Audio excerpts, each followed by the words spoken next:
Mr. Paul Harrington, thank you so much for being on the Elite Agent Talk. I'm so happy to be here. We had great conversations that Mikey said that you got to be on the show. So I'm really happy for you to be on here. Well, it's an honor to be on here.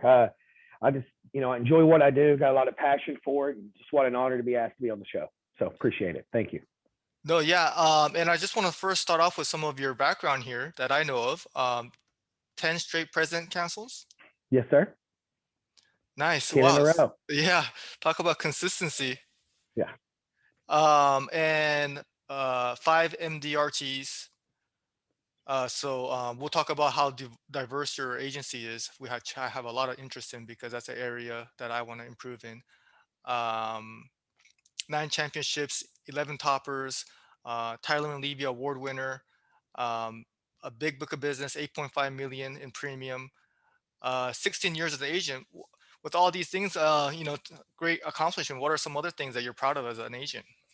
I tell you, one of the things that I love the most, I just love giving back. That's a big part of what I do. The protege program kind of fit a lot of the things that I were doing. So I have had a hand in three proteges now, but before the protege program, I had a hand in five other agents. So Oh, wow. there's 8 agents in between Oklahoma and Texas that I've had an influence of helping getting started and all that. And just the blessings of watching their families grow and another business entity for the company I love and the people that I care about. I really get a lot of pleasure out of that. I get, it's not enough just for me to go and be great. Watching and having a hand in other people. It's one of my favorite things to do is give back to people. Wow. So that's 8 previous employees of yours? Uh, 6 of them were previous employees, and then I have 2 that were just associates and friends Okay. that watched me and my track with farmers through social media and through knowing me and everything. They wanted a little taste of the action. So they came to me inquiring about it, and I referred them in, and they're all out there. So including me and myself, there's 9 farmers agents that were directly tied to me or my agency. So it's kind of cool. It's really Yeah. cool. Yeah. It's almost like you're a district manager. I know, I know. The one job I do not want in farmers. I love being an agent. Yeah. No, More control on our side, right? So same here. So yeah, tell us the origin story. How'd you get started? 16 years ago, what were you doing before then, or even before then? Wherever we would like to start. yeah, I'll tell you what. So I grew up in a very rural area of Oklahoma. I grew up in a county that had one red light. The high school we graduated 70 kids, population of about 2,500. I think the luckiest thing ever for me is there was a farmer's agent in town. There was a state farm agent in town. And then there was this company that's a Midwest company called Farm Bureau. They were in town, the 3 agents. All of their kids were my age. So they all had boys, roughly my age. We played sports together and things. And in a little town of 2,000 people, those boys drove brand new trucks or brand new sports cars. One of them's dad had a plane. Oh, My wow. dad was working all the time. Their father was always at our football games, basketball games, baseball games. And I just wanted something more. I didn't know exactly what it looked like, but it just happened to be these insurance people in town. Didn't even know exactly what that meant, but I knew they had more than what I grew up with.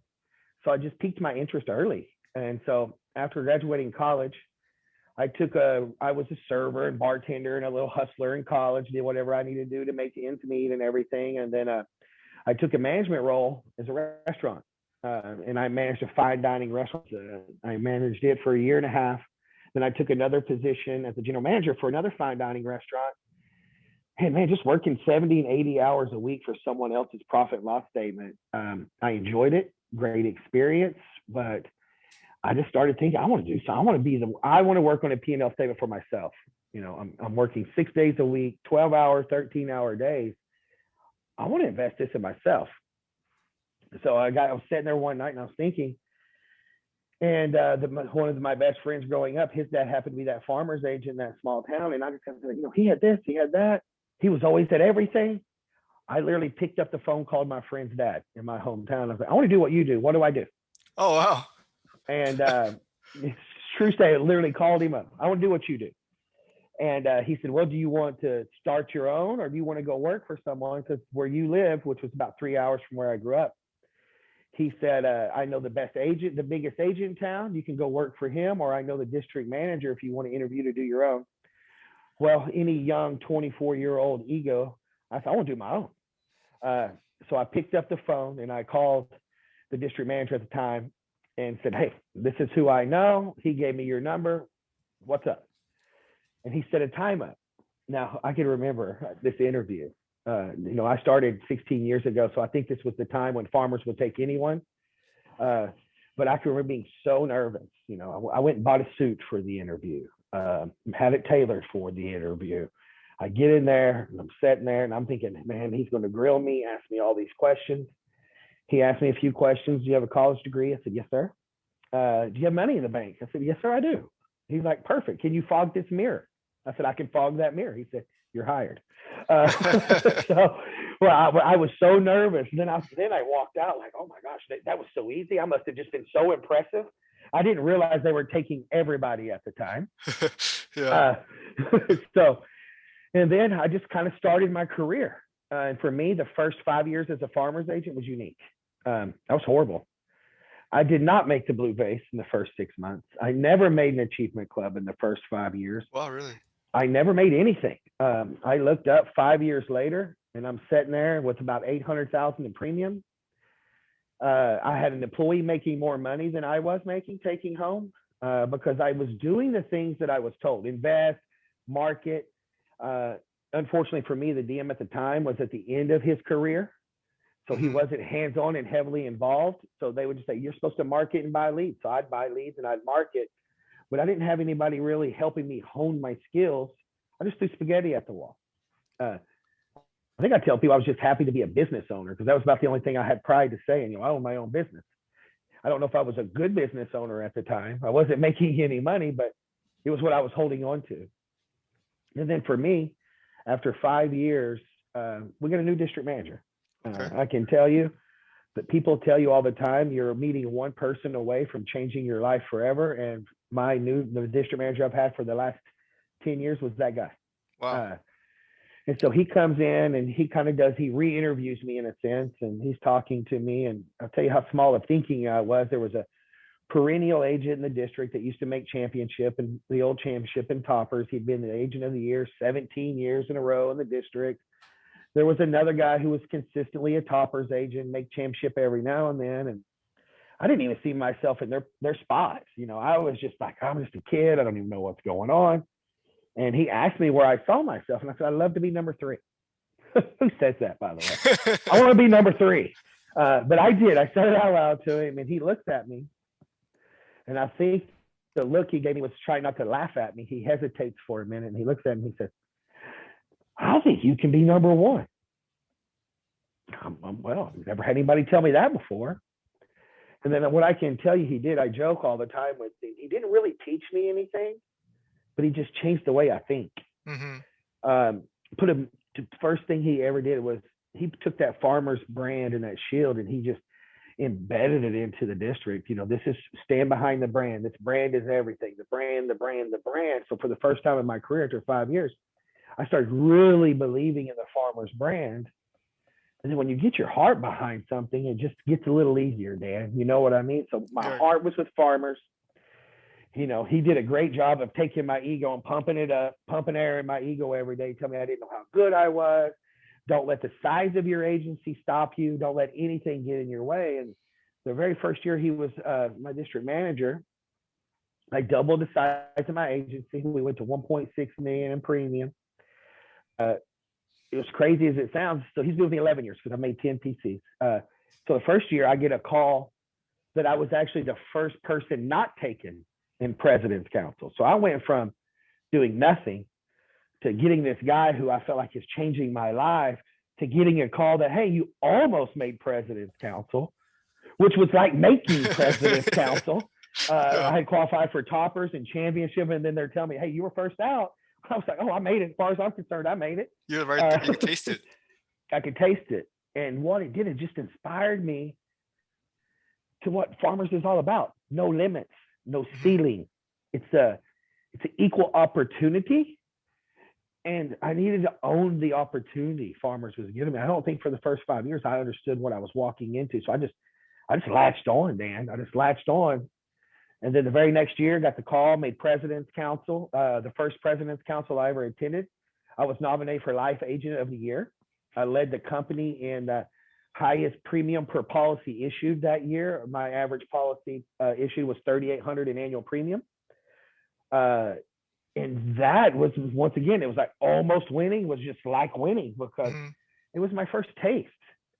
And then I started meeting these other President's Council agents and everything. And I just tell you what, the momentum has been carrying on for the last 10 years. And now I look up, I went from 800,000 premium to 8.5 million in premium.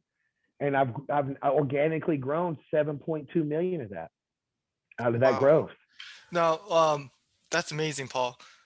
I kind of want to stick with the district manager, what type of role he played in your development, because there may be some other district managers listening in, and what type of activities did you guys do? Like, was it frequent, or was it just that he believed in you? Was that enough, or was there other things that played into helping you make that huge transition from one year to the next? Well, it was a culture, Okay. a winning mentality, a winning culture.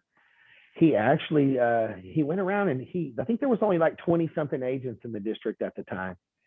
And he went around and he did this interviewing and asking. I think he was just trying to see where our want was. Hmm. And then there was 8 of us that he invited to a group. And then to be a part of that group, we had to agree to some terms. And those terms were, at the time, old school way of doing things. We're Zooming now, but back then everything was face to face. Hmm. So we had to attend a meeting every Friday at the district office. We had to dedicate 9 o'clock till 1 o'clock for that meeting. During that meeting, we were going to talk about growth, positivity, marketing, winning. We were not allowed to talk negative ever. It was part of prerequisite. We wore suit. I still wear suit every single day. I'm a big sports guy. My district manager was like, you gotta dress up to go up. And so it's kind of like my uniform. Now I won't take it off because I feel like it has so much to do with my success. And what he did is a culture. We won together. We did everything together, us 8. And even though we're all out running our independent franchises, I think the brotherhood and the culture and the sisterhood, that just all of the things that we do and interact is so much better to win with other people. Yeah. You can enjoy it more. So he had a culture. And then here's what got my attention. His very first meeting was, he's sitting there in the group and he's talking, because he was an agent for 30 years, 6-time PC, 20-something championships, 30-something Toppers Club. So he got your interest already because he'd already been through what we'd been through and been a winner. Hmm. But he's in the room, and this is in the early 2000s. This was 2010, and he's like, I made $450 an hour as an agent. Well, he got my attention Okay. because Yeah. I'm really good at math, and I took my annual premium, my annual commissions, minus my overhead, minus the hours I was putting in. So in about 2 minutes, I factored that I was making about $11.25 an hour. And I was like, I'm just going to do whatever. I looked at my partner in crime. I used to have an office partner named John Williford, who also officed together. We made President's Council together 3 times during that run and all of that. And I looked at him and I'm like, John, I'm just going to do whatever this guy says. What There's do I some have to lose? there's some credibility there. Yes. So So I you had blindly followed. And followed the culture, believing in farmers and to give back. We have a saying that if God can give it to you, he can give it through you. We are just all about, we're in the people business, whether it's helping other agents, whether it's helping our clients, whether it's attracting things, we're in the people business. We're one through our employees, through our colleagues. I mean, when we break it down simple, the people business is what it's all about, man. It's just, I don't know, I get excited. I'm trying to maintain my composure over here. I'm usually moving my hands, I'm shaking, but I just have a passion for what we do. And I No, love it. man. Yeah, I could definitely feel it. And I think the camaraderie is really important too, because sometimes as independent business owners, we might, be stuck in our offices and not really see what else is going out there with other agents, and Yes. um, being a part of a team, even though so you had another agency owner sharing an office type of situation. Yeah. Yeah. So, the small town I'm talking about, there's a guy named John Wilford that grew up in the same small town. I was a few years older in school. So I was probably year 3 in the business. And it's funny, there's one summer, a weekend that kind of all the little graduates and everything, we all go back and they call it homecoming and we all get together. And there's a group about 15 guys that I have grew up with from like first grade all the way through our senior year. We always go back, we hang out. Well, one of my best friends from high school, his little brother was best friends with John Williford. And so our boat and my classmates were on this lake. We're all hanging out on a boat, just talking. And then John's age group, they happened to be in a boat in the little cove next to us. And John jumps in the water and swims over to our boat. He gets out of his boat and he looks at him and he's like, hey, I want to come work for you. I'm about to graduate the University of Oklahoma. And can I come work for you? Well, Dan, here's the truth. I couldn't afford him. I could not afford him. So I did this. I said, I'll tell you what, I can do you one better. I can help you do what I do. So that was my way of telling him I'm broke and I can't afford you. I was like, let me get you in the door and do what I do. So I actually introduced John Wilford to that first district manager I had. When I told you he was at the end of his career, this is exactly what he said. He said, perfect. I like you. You're hired. He calls me up and he goes, I'm hiring him. He's like, but by the way, I'm going to put him in your office so you can help him.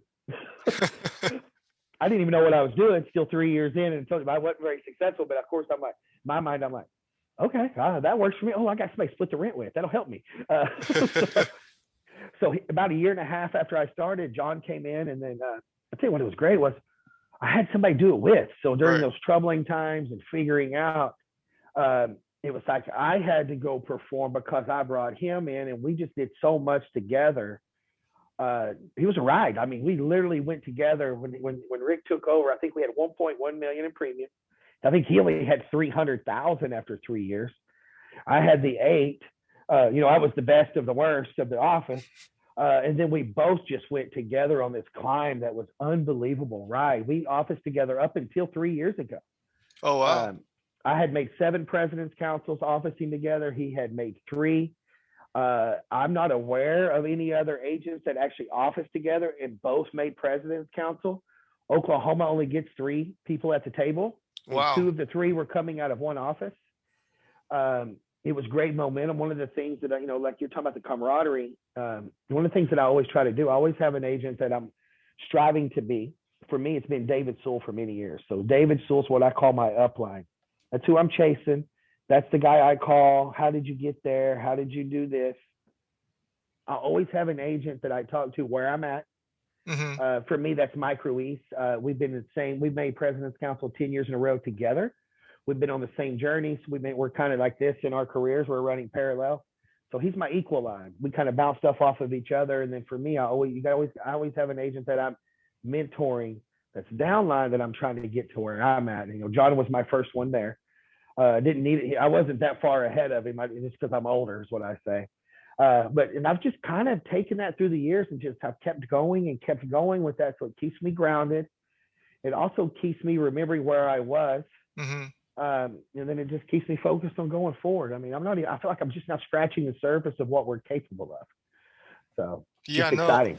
It is super exciting. The business we're in, I'm so grateful, but that's a really good way of having a relationship with other agents. Yes. Having would you consider Mr. Sewell like a mentor or just someone from afar that you kind of? No, a mentor, somebody I trust that's done it for so long at such a high level. Yeah. I mean, if I can just be half of what he is, I feel like I would be a great agent at the end of my day.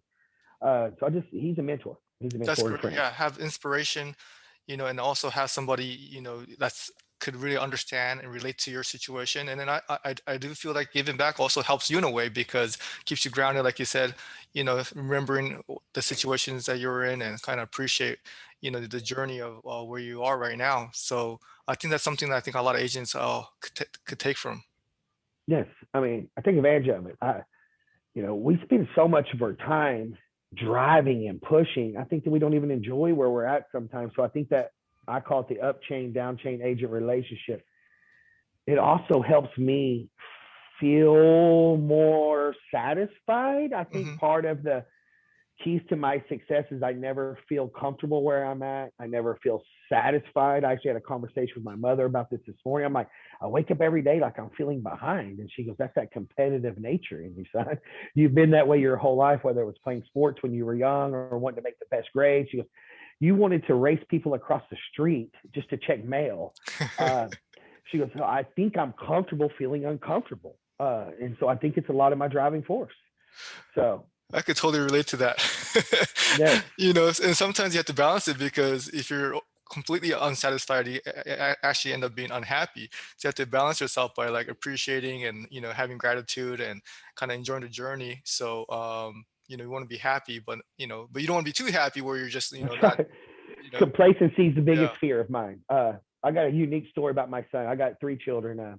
Jackson, my oldest, he's almost 20 in college. He only comes around when he wants money. I've got a 13-year-old who's in Well, 8th grade. you're looking good, by the way. You already have a son in college, huh? Hey, you know what? And we're in Oklahoma. You start everything early here. So, so my 13-year-old, I bring him. So I do these little promotions with my team, my sales team, and I ran a little promotion, and 3 people qualified. And what I do is I go and I buy him a nice suit. Okay. And we did this about 3 Saturdays ago. And I have a guy that I call. He makes all my suits, and we bring it up. We make a big show of it. And I want him to make feel special and all of this. And I told my wife, I was like, I'm going to take Aiden this time. I go, he's 13. I just want him to be around it, that atmosphere, and all of these things. I said, I think it's going to be good. What I didn't know is how taking him was going to be good for me. So we get to my office. We're all going to meet at the office that Saturday morning. I'm going to take him up, and my son and I get here a little before all the guys do, and we're sitting around, and he's walking around the office and just kind of soaking our office in. And I'm at my desk, and I'm just sending emails. Oh, if I'm going to be, I'm going to go ahead and work, make some calls, do some things, and then I'm in between, and I'm looking, and he's just staring at me, and I'm like, "Hey, is everything okay? What's up, buddy?" And he's like, "Dad, you got it all." And Oh, I sat there, out of the mouth of babes, right? Especially coming from someone that's he's one of the most important people in my life. He's my why, right. and for him to say that, and like I said, I always have that sense of I'm behind, I'm not where I should be, and everything. It was a great perspective of 16 years of hard work. My own son's recognizing it. So it was, you know what? That moment was actually more special than getting that 10th phone call from making President's Council for me, because I'm looking at my son and he says, "You got it all." I mean, I don't know if I got it all, but I love the fact that he thinks I got it all. But I do. I have a loving wife. Our anniversary's coming up. We've been together 20 years.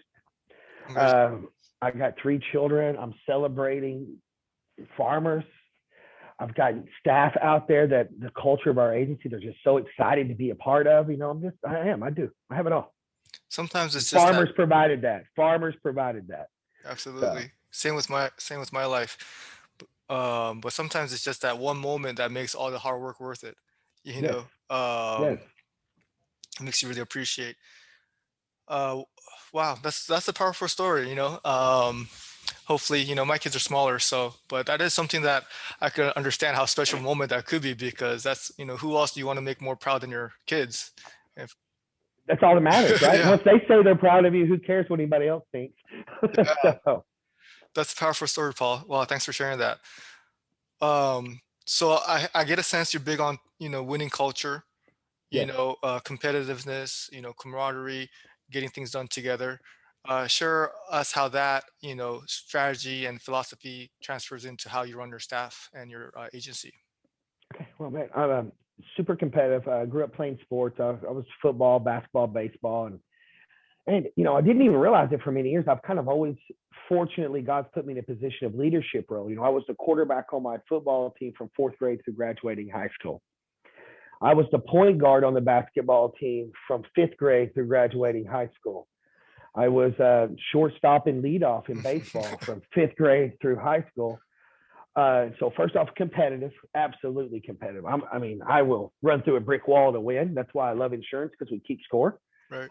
Um, but it's also that team camaraderie. I think team sports played a lot into what I do. I encourage everyone always to do team sports, because first, at a very young age, you learn to work with others. Hmm. At a very young age, you learn to sacrifice some of your selfish motives to help other people so a team can win. For Hmm. me, the team winning was more important than my statistics.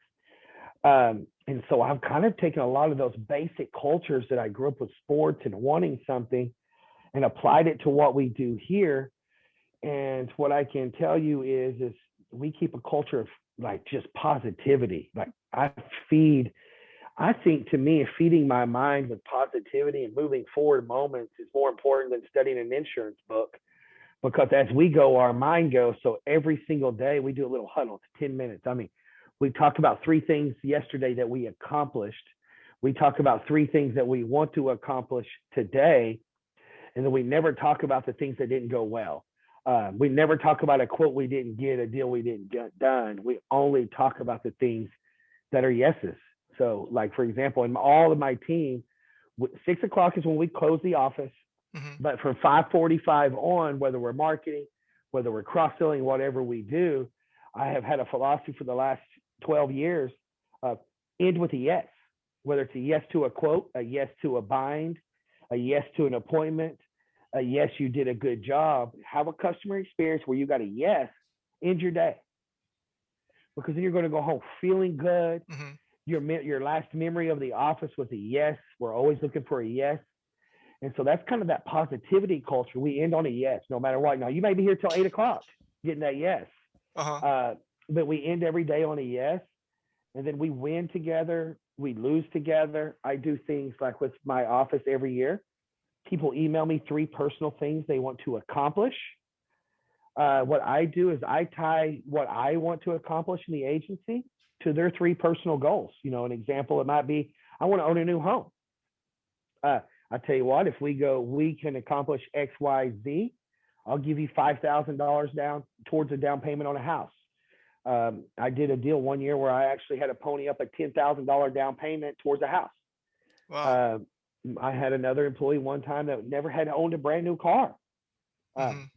so made a deal if we accomplish X, Y, Z. So what I've found is the culture is if I can tie what I want to something another person wants, the loyalty I get, the run through a brick wall, and it's not good enough because what I want might not necessarily mean what they want. So if I tie it to what they want, it seems like we got synergy moving forward.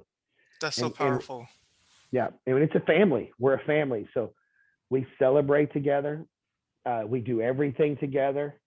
I get involved personally with their kids' schools. Like I have a lovely young lady named Maggie who I absolutely adore. She's my right hand account executive.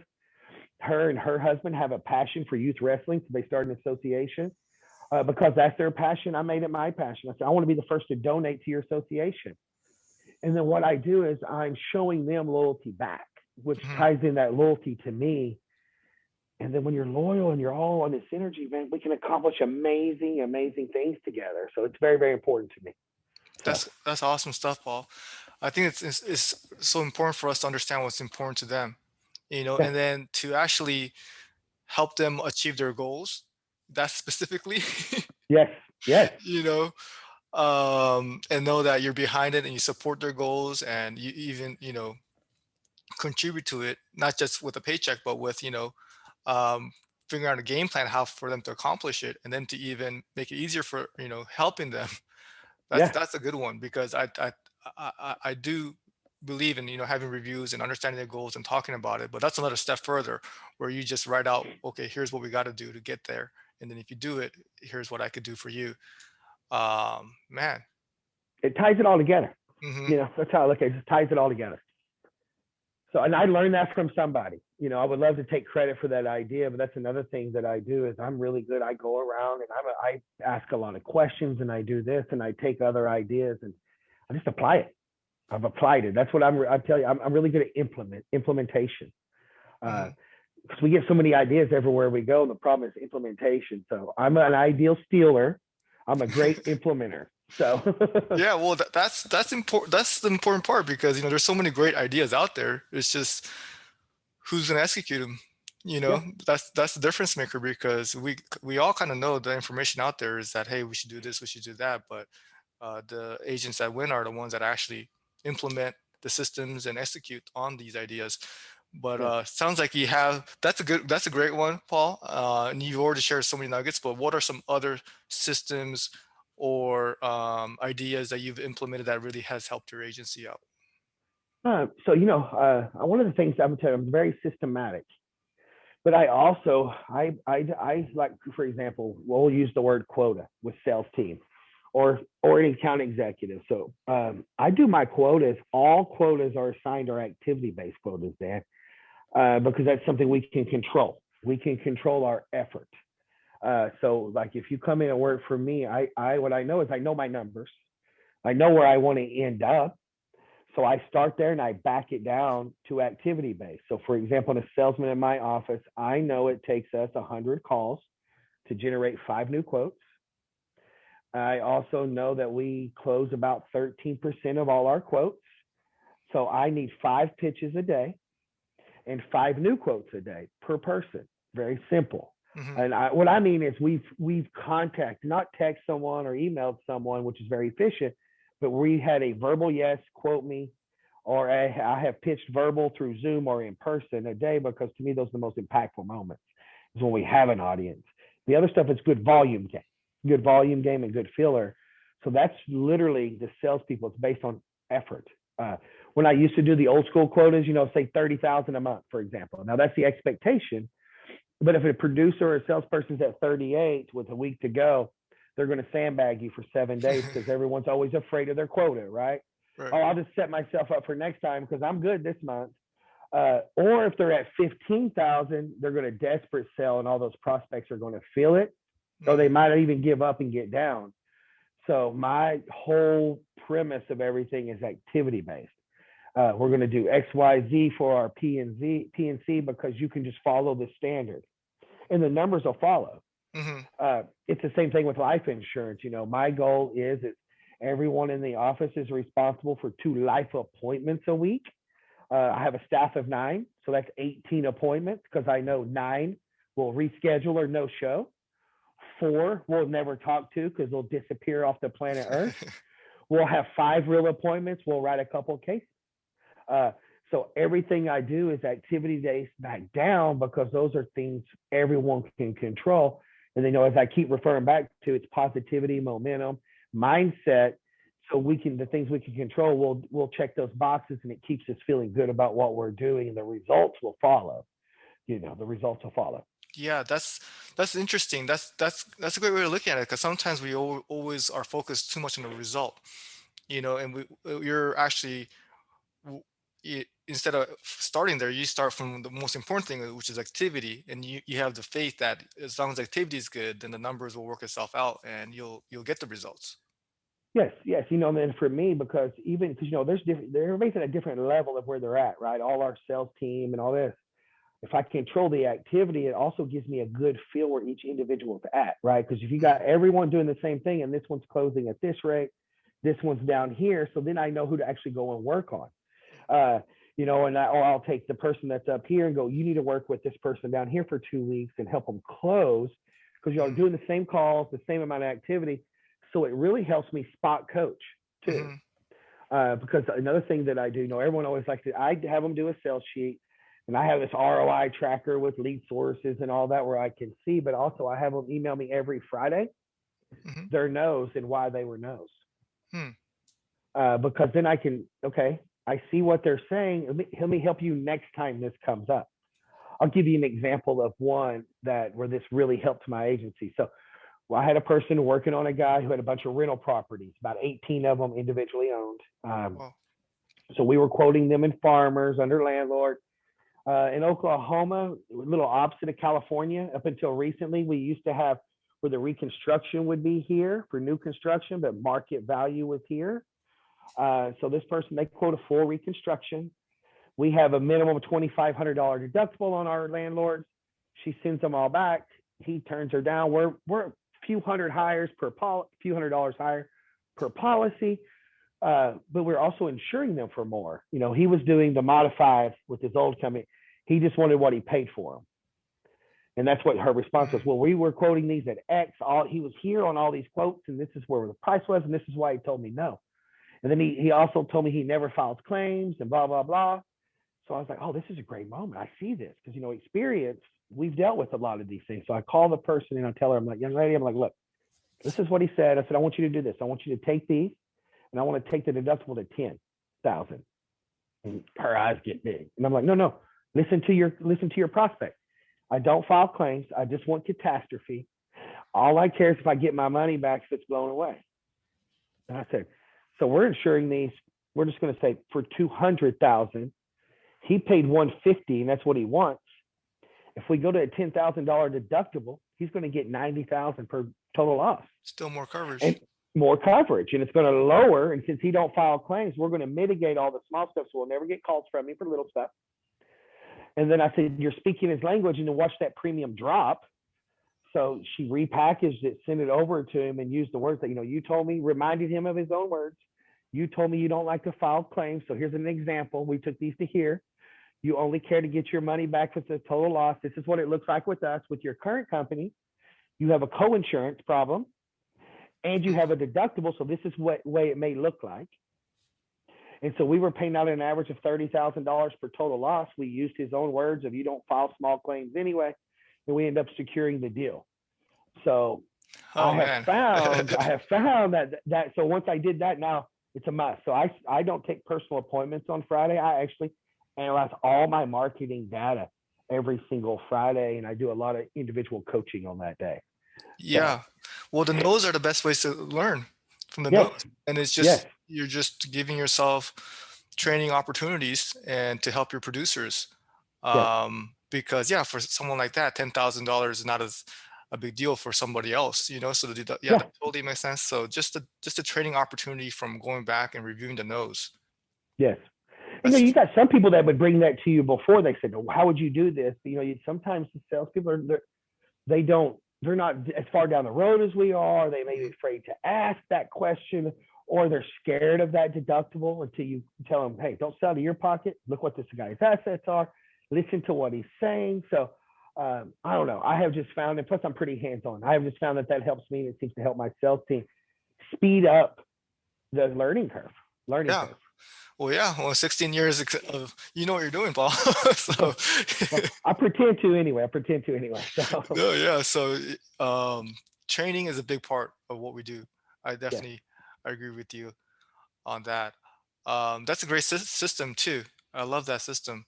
Um, what about those life insurance appointments now?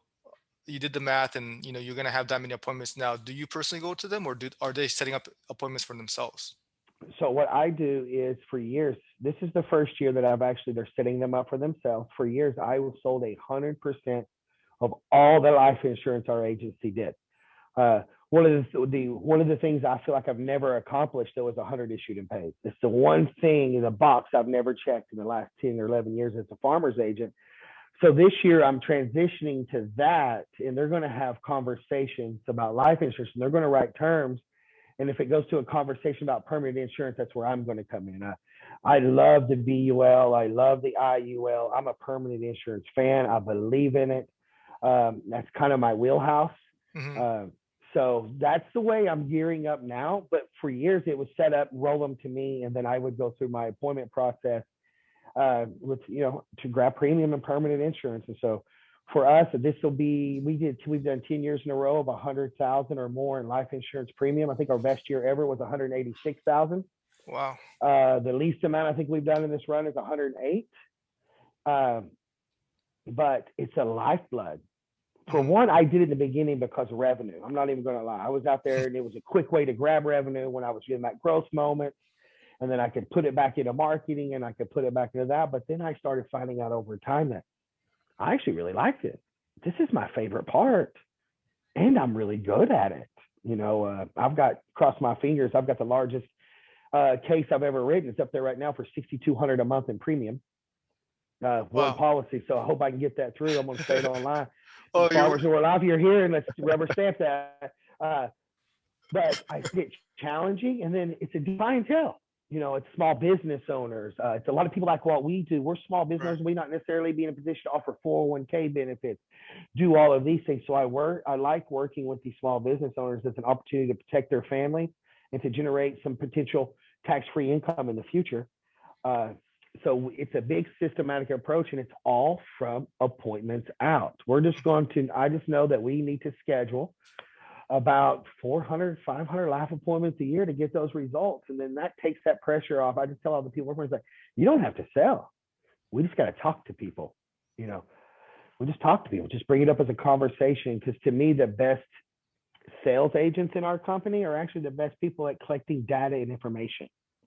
The Mm, more data we have on a prospect, the more information we have on a prospect, to me, that makes us a better closer than anything. So I just tell us we were going to be the best data and information collectors of our prospects and our clients as we can be, because information is power. And then that'll teach us how to sell to these people, right? If we're listening and receiving what they're saying.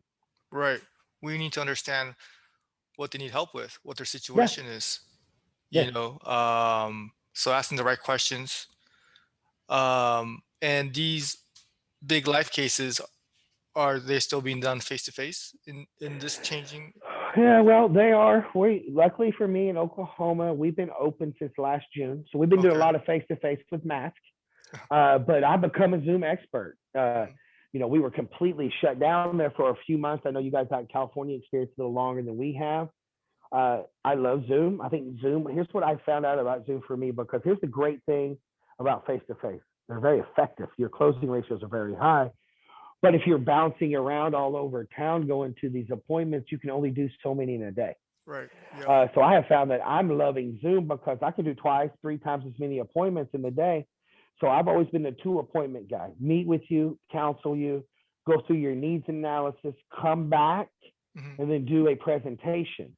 I'm loving this. I do my first appointment now through Zoom, 10, 15 minutes. And then it's also helping. I think the clients are receiving it more because I'm not having to go to their house twice Hmm. and this and that. So I'm really digging and loving this. And plus, we were a big FFR agency. Like we run about 30. Uh, we used to run about 30 face-to-face FFRs a week. We've actually been able to Wow. increase to 40 a week through Zoom, and it's not taking as much time, which makes us more efficient. Because in the world we're in with high volume marketing, scalable marketing, your book grows, the service grows. So efficiency is a big key to success for what we do. So Absolutely. So that helps. So the initial fact finding, getting to know each other, Zoom, and then the presentation face to face. yes, because I want them to feel it. Life Right. insurance is an emotional sell. So I prefer to present to you face to face. Yeah, that totally makes sense. That's when you get to check. Yes, that's right. You got to collect the check too. So I like it. You're right. I didn't even think about that, but you are correct. I do usually walk out to check that time. So, but it's important. It's a culture. And here's what I will tell you: it's money, it's this and that. Those life insurance, I run 98% retention on my property and casualty book that has life insurance tied to it. Mm, We run about 85 on products with no life policy. So 13% of an $8.5 million book, if I could get them all to buy life, that's a lot of revenue increase, right? That's a lot of revenue. yeah. So that's a big deal. That's a big deal. So I look at it from I'm taking care of families, I'm doing things, but I'm helping my agency retain more, make more revenue on the bottom line. And that's why we're in business for. We're here to make money. I'm not Yeah. ashamed to say Well, it. not So only are you getting that sale, but you're just deepening that relationship, yes, really just getting to know them. And like you said, this is a people business and people want to do business with people they know and yeah, like and trust. So, it's um, pretty unique. I'll tell you a small little thing before we go to the next question. yeah. Part of it, we're so honed in. Like for example, even our pitches. No, usually we gather data, we'll call back, and everyone starts with, "I got it all ready for you," and they'll start highlighting coverages. One of little things, unique approaches. So when we are calling or reaching out, "Hey Dan, how are you? Had a note here to give you a call. Before I gather some information with you, I'd like to tell you about us." And then I have like a 30-second, 40-second elevator speech letting you know all about who we are and what we represent before I ever even verify data. Hmm. Is that for Then new we'll, quotes or these are for yeah, new reviews? quote. So Okay. say you were internetly, we reached out, you answered the phone. I'll be like, "Hey Dan, this is Paul with Paul Harrington Farmers Insurance. I'd received your information online. I need to verify a little bit of data. Before I do, I want to tell you about me. Uh, we've been a local agent for 16 years in the Cleveland County area. Uh, We have been ranked in the top 100 farmers agencies for 10 years in a row, and that's out of 13,000 agencies nationwide. We've been top three in farmers in the state of Oklahoma out of 400 agents those same 10 years. Every single year before you renew, we're going to reach out to you, give the opportunity for a meeting. We're going to review all your discounts, your premiums, making sure you're maximizing your insurance dollars. And we're going to make sure no life changes happen to where we're not missing anything. If you ever have a claim situation, we don't give out 800 numbers here. We have a person in-house that'll file the claim for you. Every week, they're going to touch base during that claims process to make sure you're happy. By the way, do you live here? Mm. So everything's just up front. You just let them Up know. front. Yeah, that's great. Because You think gotta, about this. We sell, we're this close. We're a few $100s higher, a lot, right? Just this close to deals. And then what do we do? And oh, well, you're $20 more. Well, we're farmers best in claims. We're this, we're that. Well, we've lost the audience already because they're thinking of the $20 a month. And we hit them with the upfront commercial, bring the value to it. And then does that $20 seem like such a big deal if we are coming across that we offer so much more value as a local agent? Last year, 23% of our sales, we had higher premiums than they were paying. well, I mean, So, I'm a farmer's agent, no, so I believe you. yeah. So, That's a good one, Paul. Because we got to differentiate ourselves somehow, and why not just get that part out of the way? yeah. And then the promises that we make, let them know about that we offer. They should know about that Yes. before the price. Yes. I mean, we're unique in that. Even when we go to call them back and present it, Hmm. one thing we do, of course, during the finding, I want to, because when they give me the address, we ask them, did you grow up here? And that usually, if that's a no or a yes, that'll get them kind of talking about where they grew up. Is there any other drivers? If there's a spouse, when did y'all meet? Blah, blah, blah. We're asking personal questions through our data entry.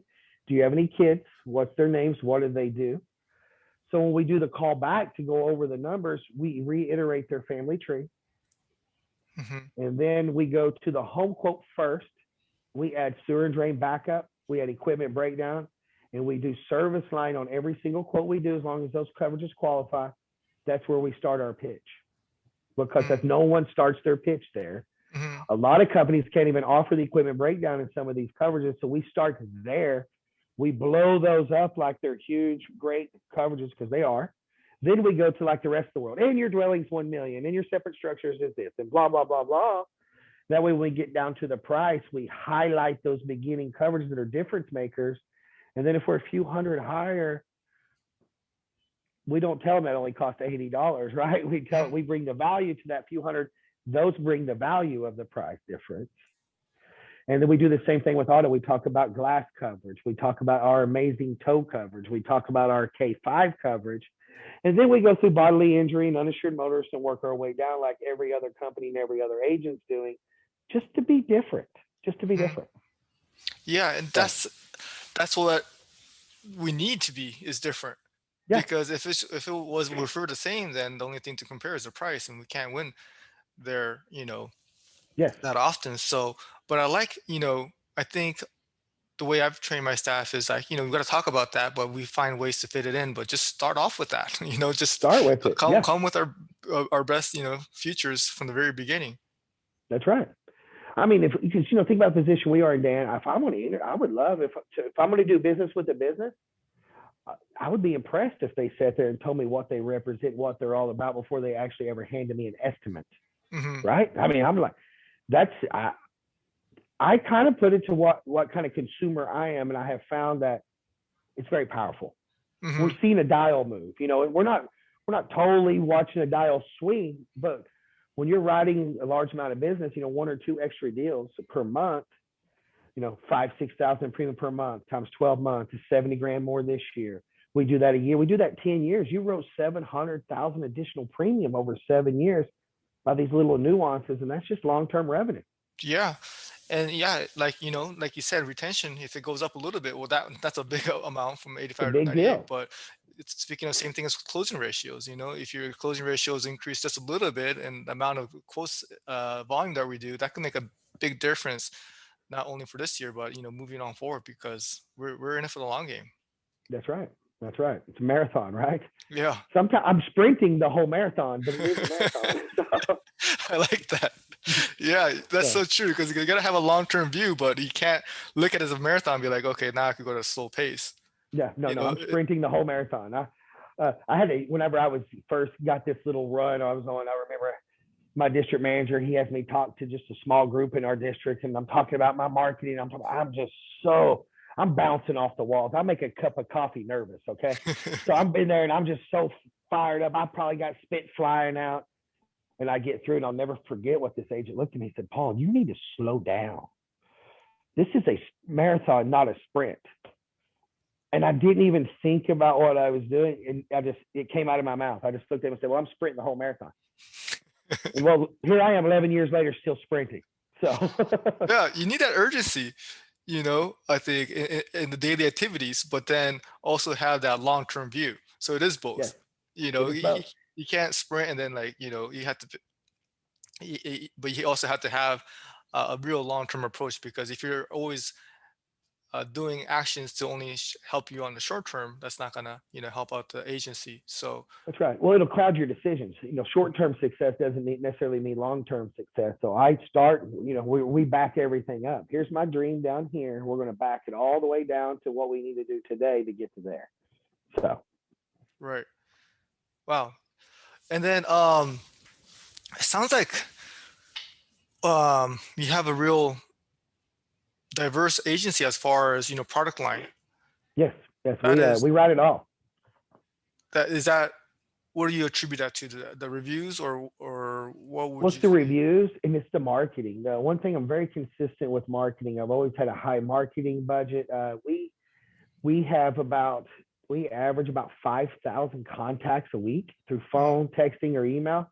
So when you're just marketing like a machine gun, I call it the Rambo approach. I used to be an Xboxer. We played Call of Duty. My sons do it now, and for those gamers out there, you'll love this analogy. So I was the guy who always got the machine gun in the game, and I just wanted to kill more people than I got killed.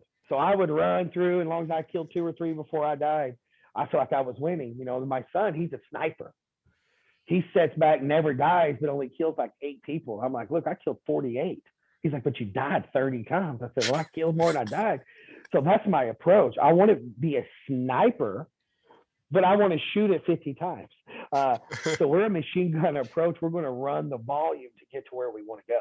you're very offensive minded. Yes, I'm a offense all the time. Yeah. Um, and you mentioned interleads too. So you've been doing that for a longer period of time, would you say? Yeah, yeah. I mean, I'm trying to think. Gosh, we do everything. I can't even think about how long it's like a part of who we are now. Um, but That's it's such an offensive approach though. Even with like for example, I'll tell you, like we had a major catastrophe. You talk about offensive minded. That's where I got stuck because I love offense. So we had a major catastrophe hit us last Thursday. So 6 nights ago, we had hell, the big round is softballs, baseballs come through and hit a heavily populated area. My own home got drilled, for an example.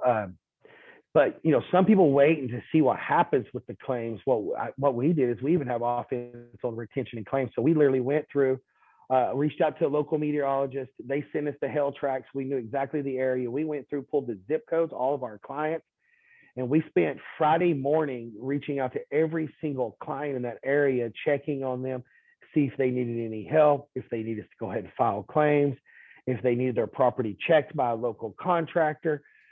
So I even run offense on my retention. We do farmers friendly reviews. Every homeowner, every time a policy pops in the queue to renew, we call them, email and text 30 straight days offering the farmers friendly review. Uh, wow. we're just always on offense, always on the offense. One of the things that I noticed, we over communicate. I use the example. If we were fast food, there's Taco Bell, there's McDonald's, there's all these things. I don't know if you guys out there out west have some Chick-fil-A's. Oh yeah. Okay, so we have Chick-fil-A here. I don't know if anybody understands the differentiated service at Chick-fil-A compared to all the other guys. the difference in looking of the employees, the pride factor of the employees. So I take pride and I tell everybody we're at Chick-fil-A. We're going to over service, over communicate, over talk, and we're going to over market, overdo everything. That way, when at the end of the day, I was like, if you ever done anything and gave it your all and failed? Now, you may not be what it got to where you wanted to be, but if you ever do anything your all, you never fail. So I like being able to lay my head down at night knowing I exhausted every effort we could do to run this agency, and I sleep well. And here's why I like to over communicate. Always with me, it's about efficiency first. So I decided for 2 weeks I was going to monitor every incoming call and why the person called, what they wanted, this and that. So I did this for 2 weeks. At the end of 2 weeks, when I gathered all my information and I started breaking it down, 30% of our incoming calls were somebody who had already called in about a service issue that called back just to kind of reiterate the same thing. I'm like, my goodness, 30% of the time we're reliving something. So then we started dissecting the issue. Mm-hmm. We were more efficient with it. And then we could call back confident answers. And I noticed those incoming calls started cycling down. So we could be more marketing and more everything. So I started stacking service and consolidating into little time paths with everyone. My clients are happier. We're communicating better. We're not keeping people on the phone, small talking. You got to think, you go to chat once, it takes 10, 15 minutes. Then if you deal with another one later, so condensing 4 or 5 at one time, our chats are about 20 minutes for 4 or 5 issues. So we just became really efficient. And then we're not getting those callbacks now. So we're proactive, over communicating. And it's worked really well for us, really well. And then, like I said, we take the time to dive in and actually get the answer. So. Yeah. Awesome. What would you say to agents that feel like over communicating could bother somebody? I'm pretty sure your follow-up approach is probably, offensive to, very aggressive, which I agree with. But, some agents could be out there thinking like, hey, like if we try to over communicate, or if we, text them too much, or, have a little bit of passive approach to how we do things. Okay. Here's what I'll find. I'm not going to disagree. On occasion, over communicating could bother someone. We've had a few people complain. We have more thank us than complain because life is busy for people. Kids events, this is going on. And I always tell people are affording it, they're doing it. But you just we continue to follow up because you got to capture them when the world isn't spinning. When they don't have anything going on. So I have found in the past, we get more thank yous than complaints. So anytime there's more thank yous than complaints, I'm not going to stop what I'm doing. I got 2 things that are on the sales side of over communicating one's a funny story. The other one's a great one, but I think it bothers us more than it does people. And an example of that, I remember one time I got a lead. Got a hold of the guy early. I was still doing the internet leads myself at that time. I get a hold of him early. I gather the data. I tell him I'm going to call him back with the quote. And I've had the same approach for him. I call him at the same time every day, 30 days. Okay. Day 31, I come in and the girl's eyes are this big because I work late, and so I'm usually roll in 30 minutes after the office opens. I don't know, and I stay late. So I roll in my 30 minutes late like usual, and the girl's like, Paul, you need to listen to this voicemail. And I'm like, what? So her face, I knew it wasn't good. Okay. I was like, what? So I turn this voicemail, and this guy's like, quit calling me. I mean, he shreds me on this voicemail. I'm like, what? They're like, what do I do? I'm like, well, we'll just call him in 6 months. I guess he don't want to be called anymore. Well, I had this automatic sequence built in. This was before automation of Sims and all this. I had my hand stuff for automation. So at the end of 30 days, I had a young lady that followed our follow-ups, and she would mail out a letter. So the letter had already went out that morning before they heard the voicemail. And well, here's the funny thing. Almost 2 weeks later, one of the young ladies that was so scared of the voice, she cussed us like, Paul, you're never going to believe it. Her name was Carrie. And I'm like, what, Carrie? What am I never going to believe? She's like, remember the guy in the nasty voicemail? And I'm like, yeah. She's like, he called today. And I'm like, what? She's like, Well, he called and he's like, yeah, I got this letter from y'all and these quotes look pretty good. And I want to do them. She goes, you're going to his house today at 3 o'clock to sign all his papers and get his money. I was like, perfect. I can't wait to go. So I go, I'm there, I go through it all. I've got the check, all the signatures in my hand. And the guy's like, yeah, man, it was such a pleasure doing business with you. He goes, yeah, I had this other farmer's guy. Man, he was calling me nonstop all the time. And I thought to myself, this was less than 2 weeks ago. He don't even recognize my voice. Yeah. So I think we take it more personal than they do. It was timing. I bet my 30th call, he might have been in trouble for not doing a honeydew for his wife. I happened to be the guy that called, so he took it out on me. I don't know. No, yeah, you're absolutely right. We just assume that they have nothing else going on, but people have, they don't really think about us that much. Yeah, no. We're like lawyers. Nobody likes us till they need us anyway, right? Right. So that consistency. And then my second great story about being persistent is I had a gentleman. At the time it was the largest commercial case I've ever written. He owned Taco Bells, 23 of them. Nice. Wow. I called him every single year for 7 years. I went after it. Never got it. 7 times in a row. Did not get the bop. Did not get the comp. Didn't get anything. Completely struck out. Year 8, call him, do the same thing, go through it all. The stars aligned, and I got the bop. And he's like, Paul, after 8 years, I have a better relationship with you than I do with the guy that I've been paying for the last 8 years. You call me. You know exactly when my renewal is. You ask about my wife, my name, my kids, these things. And I'm just like, I don't give up. And he's like, I'm in. By the way, we were 30,000 a year higher on his premium, but wow, he's so consistent. Then it took me another 3 years to get the comp. There you go.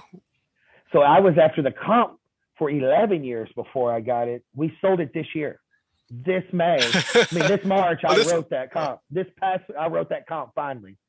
And, at this point, we got a relationship. I mean, Mark, I've only had his business for 3, but I've known him for 11. And we were actually talking this past Saturday. He had a car run into one of the Taco Bells, going through the claims process, setting the expectations. And it was a little weird, but he's like, Paul, I just want to tell you, I love you. I was like, what do you mean? He's like, first of all, I've never had anybody work harder for my business, because then you earned my business.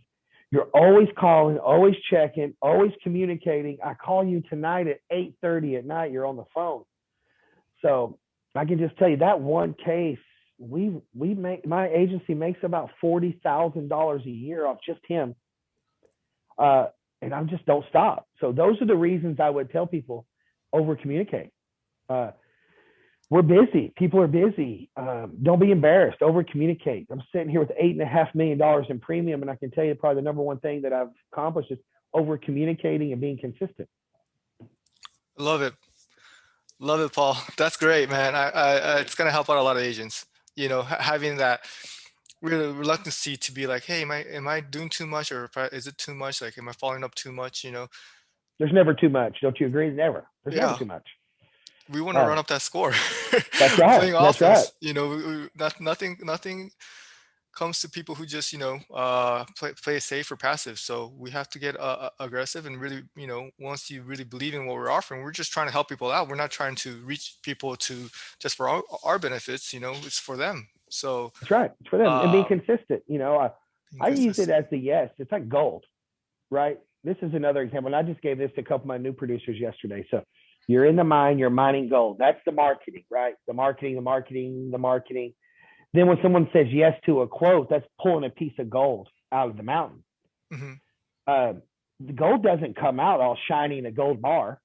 It's a chunk. It's dirty. It's unrefined. If you only call that quote 3 or 4 times to deliver, it's like it's like taking a rag and going 1, 2, 3. Well, this gold's not pretty, and throwing it down. Caress that gold, mold that gold, Mm-hmm. keep following up with that gold, and you'll end up with a shiny piece of gold. So that's our follow-up, is refining our gold. We're doing all this work to get yeses to a quote, and then you're going to give up after 2 or 3 attempts to deliver our message. Right. Refine that goal. Refine that goal, because then Making it'll that turn into a beautiful little block. it's hard enough to find a goal, you know. We work that That's hard to right. make a connection, make a relationship. We gotta now, do the extra steps to make it into something that's valuable. That's right. That's right. So it's a big deal to me to follow up and follow through. Man, It's how I met my wife. I asked her on a date 20 something times before she finally said yes. So I learned at an early age, if you want something, and she was a diamond and I wasn't. So I chased that diamond until she said yes. So yeah. Well, your sales game must be strong then. that's right. That's right. I'm a great follow up. I take a lot to give me, it takes a lot for me to close them, but I'm not scared to keep calling. So Yeah.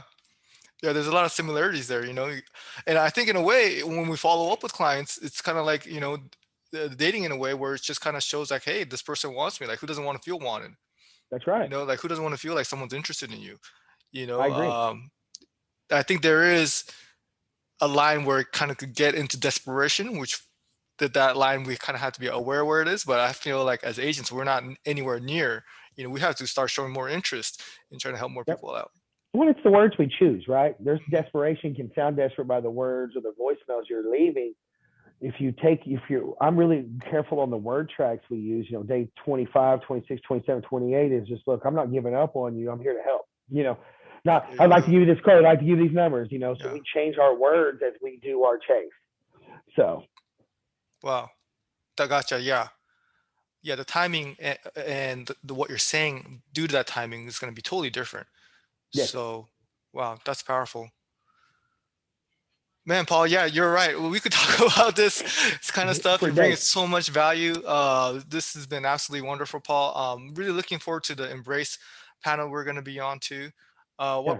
What are your, just, thank you for your time, by the way, but with the catastrophe that's going on out there, but just to close this out, what are your thoughts on the Embrace conference and and your thoughts? Not we talked about diversity as far as your book of business, but what about diversity in general as far as your thoughts there? Because I know you're a big believer in it. Absolutely. First off, to be a part of Embrace is such an honor.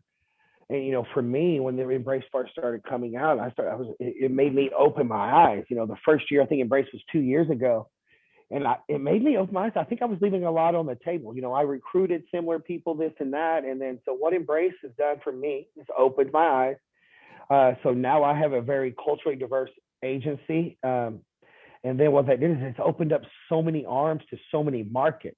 I got to think, why would I want to limit myself to one thing when I can get it all? Uh, you know, so what I did is what I think Embrace has done for me is first off open my eyes to put my marketing arms in the whole community as a whole. I'm being blessed by because I'm also recruiting and attracting a different type of employee and hungry. What I have found, like myself, a lot of times multicultural come from maybe not I'll just say maybe poorer background because they're first or second generation. I came from a very poor background myself, so what I have found is an lightness of wanting something, Mm, and so I think for me the next step for me is I want to be in all cultures, all markets, and I want to be known as a brand that does it all. And to be involved, especially to be on a panel with Dan, with you, and Mike Ruiz. What an honor! Uh, I'm gonna have to talk first, so I don't have to talk after y'all because you guys are so dynamic. But just to be a yeah. part of it, something special. It's just special. I'm gonna encourage every agent that listens to this. Let's go sign up for Embrace. I'm going to be talking. That's one reason to sign up. And number two is Dan and all these people that are great agents, and they do it a little bit different than the rest of us.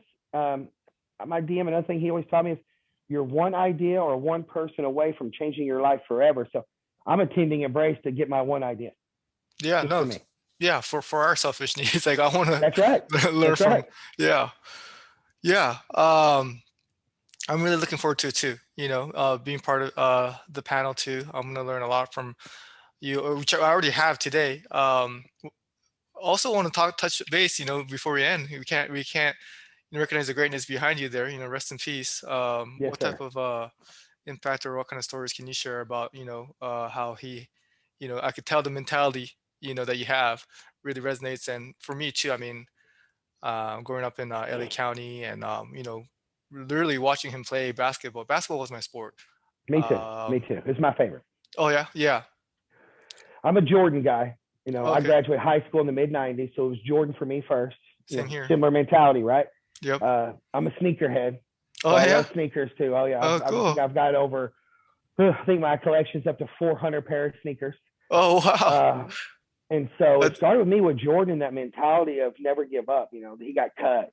That what we talked about earlier. So for me, the difference maker between Mamba, rest in peace, and Michael Jordan was their mentality and their effort.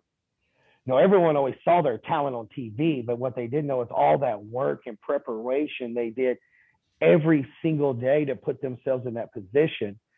And so for me, I relate to that mentality because I'm willing to do I'm not as talented as they were, but I take their work ethic and apply it to me, and it makes my talent look better. Uh, my daddy was a blue collar guy. He's like, if you're going to dig ditches, dig them deeper and wider. And I think that's what the Mamba, it's what Kobe Bryant did. I think if he was a ditch digger, no matter what he did, he'd have been the best at it because he wanted to be the best. And that mentality of overdoing, right? Over practicing, 1,000 shots, all the things that they represented. It was so much more than a basketball player to me. Uh, I love those guys.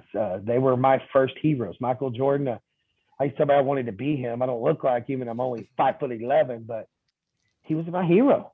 He was my hero when I grew up, and then then it transitioned to I'm actually 1 month older to the day than Kobe Bryant. So then I started gravitating towards him because like we talked about up line, medium line, down mhm. line. He was kind of my even line of my age and everything. And I'll be honest, I'm not even a fan of the Lakers. I'm a I'm a Thunder fan now. Grew up a Bulls fan, but you can't. But I'm also understand greatness. What a great organization. What a great culture they've been throughout the history of their organization. So I respect it. Kobe was never my favorite player, but if anyone who says they don't respect it, they're crazy. So I love his mentality and his approach more than anything. Then after he retired, I liked him more Mhm. because he was dominating the league there when my Thunder was trying to grow up, and then he was destroying everybody else in the process. And so it's a mindset. I mean, look at everything he accomplished, and he still got up every single day after all the championships and everything. He still did. I mean, the guy tore his Achilles, had so much on him that he gets up just to hit the free throws. I mean, everyone would have forgave him walking off the court that night and still felt sorry for him. To me, that was that was his career defining moment of everything he stood for. He finishes. Absolutely. Yeah. w- I could relate to you so much there. Same thing. High school years, watching Jordan Oh dominate, yeah, and even I was, in LA. I still was a Bulls fan at that time. I was kind of an outcast, but I and then bet. Kobe's 1 year older than me. Okay. Exactly. So, kind of like, when I started my agency, he was young in his career too. So, so many things you said there, Paul. That's interesting. I didn't know about that. But, and then, after winning championships, just coming back the next year, just as hungry or even Yep. hungrier. I mean, just, Hungrier. it's just teaches us how to win. It's just great examples of like how sports could really correlate with our business and what it what it takes to win too. I That's think right. it really shows us like, man, it shouldn't be easy to win. So those two examples have really shown me in my life too, um, what it takes to win, and they have really taught us a lot. So awesome stuff, Paul. I could tell we're gonna have many more conversations, Yeah. I because look forward to it. the way we think is so similar, and then just yeah, just really I'm going to appreciate our relationship moving forward. So let me know if you need anything, and then thank you so much for what you did for the agents. I think there's going to be a lot of value out there, so we'll keep in touch, and All right. I then appreciate we'll it, see man. it in the Embrace conference too. All right. Thank you, Dan. An honor again just to be on the same camera, same Zoom with Dan. Uh, Thank you.